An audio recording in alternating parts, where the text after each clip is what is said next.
Hey guys, today I'm going to tell you about my continuation dream that I've had practically my entire life. I've told this story quite a few times on Periscope, the app Periscope. If you don't know what that is, it's like you can hang out with me live. I sometimes use it on occasion, but I've told this many times on Periscope. And you can follow me on Periscope. It's ladylockslife, just like here. And you can get notified when I go live and we can hang out and stuff. I try to do it at least once a week, but actually the last time I Periscoped, I told this story and I was like, you know what, I really need to just do this in a video so then, you know, I don't have to get burnt out on repeating it, or I could just link people to it or say, oh, it's on my YouTube. Because this is quite a lengthy story. So with this continuation dream, it started when I was around 5 and it has continued all the way up until about 4 or 5 years ago. With this dream, it wasn't necessarily like a story. Each dream was basically like the same. So like the same scenario, the same, you know, problems and troubles, and I mean the atmosphere was always different, but it was always that ominous kind of scary new kind of a feel. But with it, the reason why I kind of call it a continuation is because I would have this dream, if not maybe once a month to every 6 months to maybe at least 2 to 3 times a year. I would have this. But each dream, it coincided with however old I was in real life. The first time I had this dream, I went to sleep on the couch in the living room at my parents' house. And I remember waking up. I just realized like this part of the dream the last time I told it, where I was like, oh, maybe this has something to do with the story, so I will tell it first now. But I remember waking up and looking down the hallway from where I was, because the couch faced where the hallway was at the time, and I saw a person there. And I remember thinking, like, I wasn't scared. I was just like, is that mom? Is that dad? Is someone awake? I can't really tell who it is, but it was just kind of solid black. I couldn't really see, and I was like, it's that state when you're like so tired and you're like asleep, but you're like, you don't want to move, or you can't. I don't know. I don't really remember too much about that part, about how I was feeling. I just know I wasn't scared. But then I remember, then the dream began. And the dream was me and my brother in the back seat. I was always on the right side of the car in the back. I don't know if that matters. Some of you people, maybe if you are into dreams and know things, maybe that would help. But I was on the right side. And my dad was driving. My mom was in the passenger seat. And my brother, you know, next to me on the left side in the back seat. And we're going somewhere. I don't know where we're going, but we're going. And as the dream continues, throughout, someone disappears, one right after another, and it always started with my brother. So I was like, oh, now I'm alone in the car, in the back seat. And then mom disappears, and then dad disappears. And then before I know it, I'm alone in the car, and I'm gonna have to drive. And at this point, I remember thinking, I don't know how to drive a car. I know that you hold onto the wheel. That's it. So I had to somehow manage to hold onto the wheel, and I'm driving the car in my dream, trying to find my way home. Because I'm like, well, where did they go? I have to go home. I have to go home and find mom and dad and Jeff. So in the dream, I'm trying to get home. On my way home, it transitions to I'm now walking on the main road that leads to home. Now, it's also lined with train tracks. So here's the main highway road. Then there's the train tracks.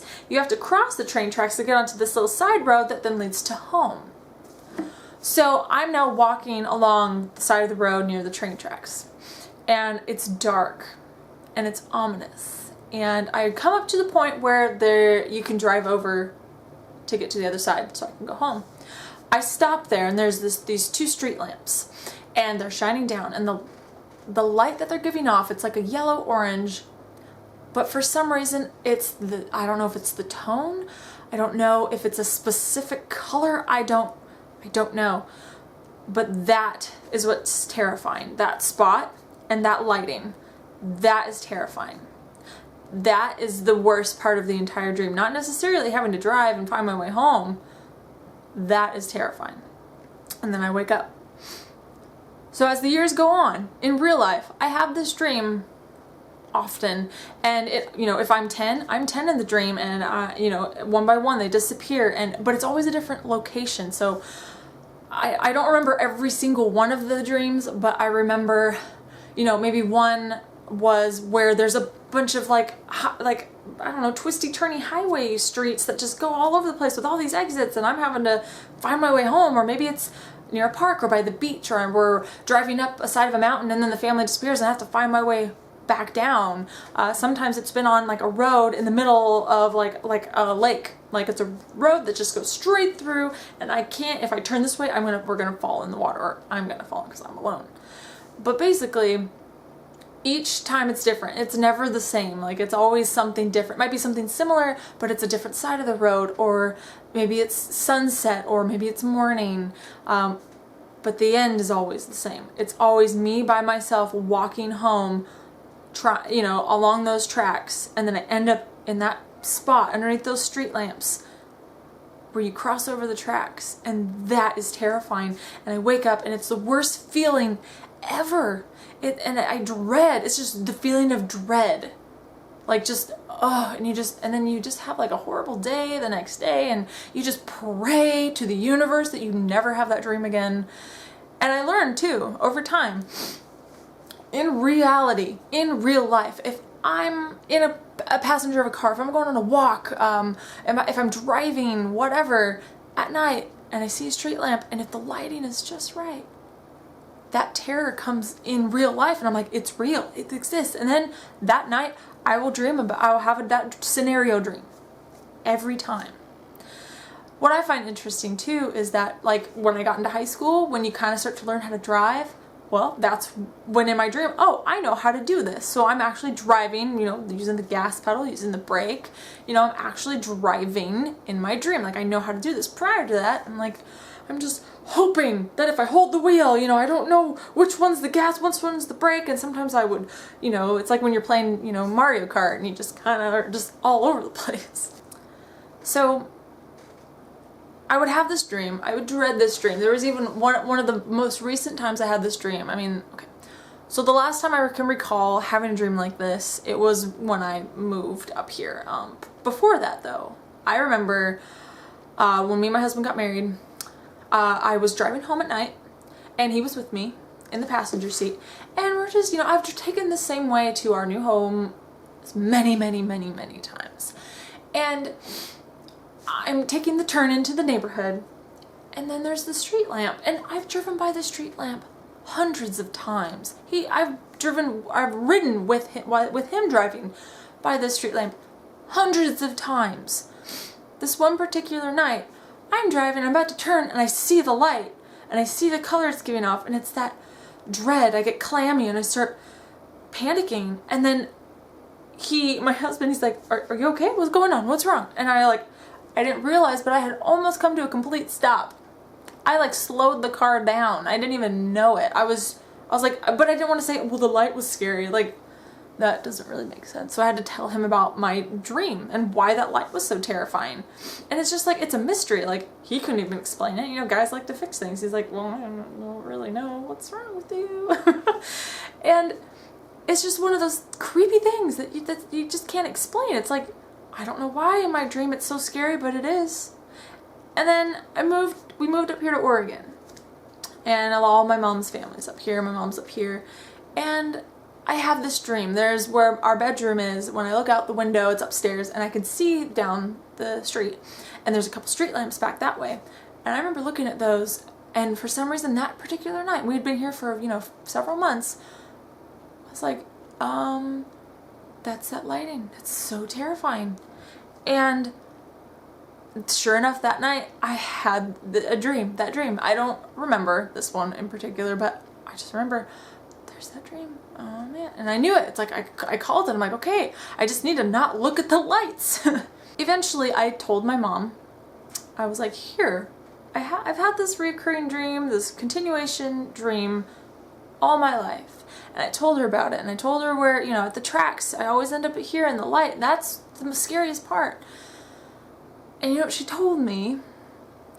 She told me that when I was probably not even a year old, so when we leave our house that's on the other side of the tracks, and we're driving down that side road to cross over, to get on the main road to go into town, it was blocked off. And I guess a train had hit a van with a family inside, and from what she can remember, everyone died there. And it wasn't like, not as it happened, it was the aftermath. So it was like everything was getting cleaned up, you know. I don't recall if there was like an ambulance or fire truck or anything there, but it was like the aftermath, and my mom said it was horrible. It was awful. And that is the exact spot where I end up in my dream, at those tracks, like where it crosses over underneath that street lamp. That is that spot. And is that just ironic or not? It still kind of weirds me out. Ever since she told me that, I haven't had these dreams since. And that was about 4 or 5 years ago, and I haven't had a single dream like it, ever. And even before, when I would talk about it, when I would see a light, street light, I would have that dream. And I've talked about it many times on Periscope, like I said, over this whole year, and I haven't seen the lighting in person that's scary in like over 4 or 5 years. I haven't had the dream. I just don't know what to explain. But when I was on Periscope, one person suggested that, you know, maybe someone was trying to get my attention, to know their story, or had some sort of attachment to me. I mean, it began when I was like 5, and I saw a shadow person in my hallway.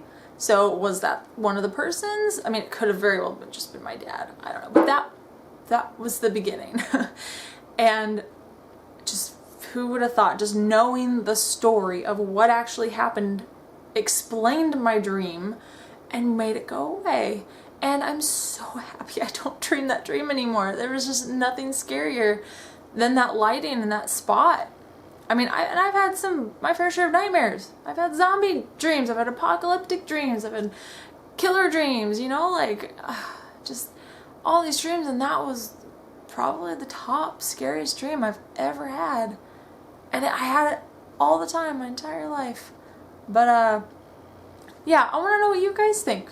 Let me comment down below. And also, have any of you had a dream like this, where it's just continuation, where it's kept up with your age? Like it's not like when I was 15 I had this dream and then I was 5. It's like, no, I was 15 in my dream, or I was 16, I was 20, you know. But I haven't met or spoken with anyone who's had a dream like this before. So I'm curious to see if any of you have had a dream like this, or still have it, or anything similar. So comment down below.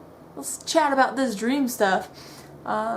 And thumbs us up if you like it. And I'm really excited about these new earrings. These are little tiny antique doll arms. And I just put them on these little earring things. And these are available on my website right now for sale. But I just had to wear them because they're just so fun. But if you want to buy some spooky goodies, creepy goodies, earthly jewelry, whatever, I always have something spooky on there on my site. So go to ladylockscreations.com. Links down in the description. I love you guys. I'll talk to you later. Bye!